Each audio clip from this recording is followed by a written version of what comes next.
right now in Istanbul, there's seriously a big A-plus office A-class office building shortage, and the companies of Turkish companies are becoming more global, more international oriented, and they want to have better offices, and there's a huge demand for that.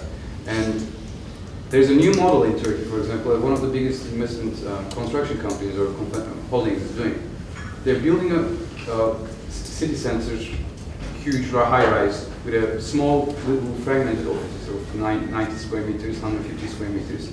Or it doesn't really matter because, as you have mentioned, the offices are being sold floor by floor.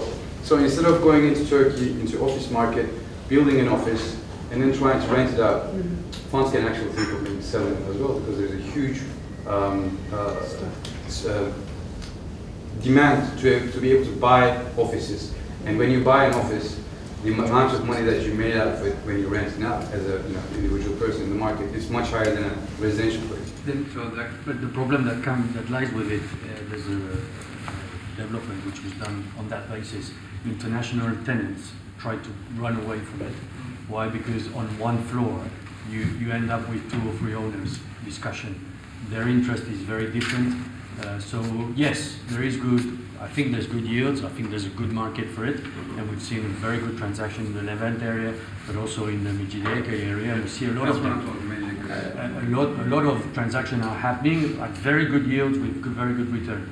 But then, if you're looking for an international investor to actually go into that market and look for prime tenants, then I would say the international tenants don't look for this. Why? Because they want an asset which they can control security, in which they can control the management.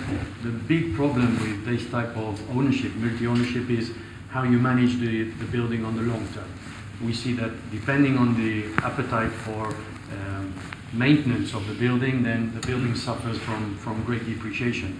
In the Maslak area, for example, we see a lot of international companies moving away from the older stock because of that multi-ownership structure, because you have to speak to many different owners, you have to get different approvals for different works within the office space. So that's why, if you're looking at this type of investment, then you have an inherent risk that the international tenants may not want to be in your space. That's why I mentioned there's a huge demand from the Turkish market as well, and they're really willing to go on for smaller space areas, but that may be changing the point of view or focusing on a different market strategy.